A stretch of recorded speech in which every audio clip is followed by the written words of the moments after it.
On the offensive side of the ball, we talked about Jason Kelce. He decided to stay. He'll be there for a 13th season. And, they've kept some guys, but they have lost some guys. And they added a guy last night with Marcus Mariota taking over as the backup to Jalen Hurts. Gardner Minshew joins the Colts. Marcus Mariota is in as the backup. And, Peter, I like this move for one very simple reason. When you have a quarterback who is your starter, who runs the ball a lot, who has a high degree of mobility, it makes sense to back him up with a guy who has similar skill set. If you have a different quarterback, a different skill set, you basically need two playbooks, one for when the starter's in and one for when the backup's in. Having Mariota there makes it more seamless in the event that Jalen Hurts gets injured and they have to go to another guy. And you say, well, what's the difference? Well, the difference is it puts extra pressure on the rest of the players on offense to adapt to the different attack under the different quarterback. This is going to be more apples to apples if Hurts gets injured in 2023 and Mariota has to come in.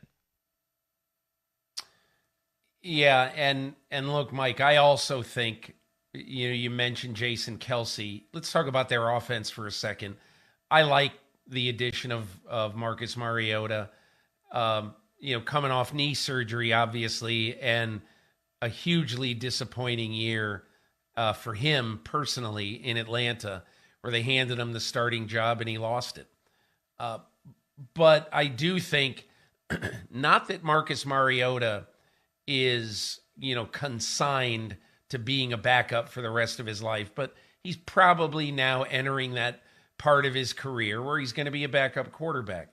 So, there's nothing wrong with that. But I do think what helps this team, and look, this is a little bit contrary to what I was just saying about keeping all your older guys and how that isn't always the smartest decision. I mean, and I realize how old Kelce is.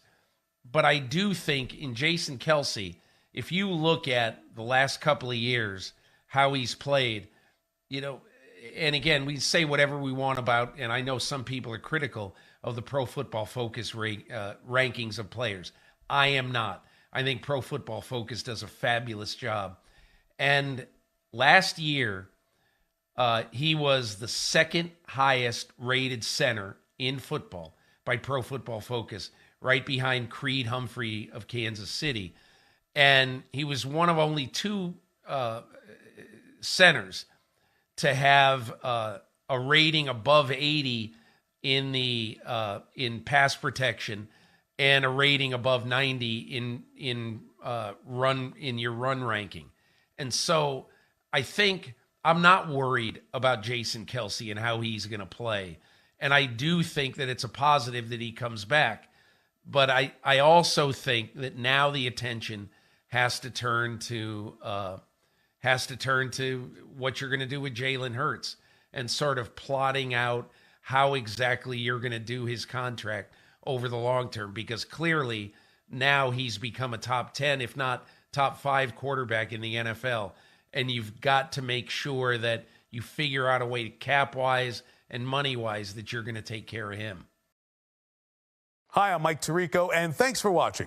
Make sure to hit subscribe for the latest news and highlights from NBC Sports.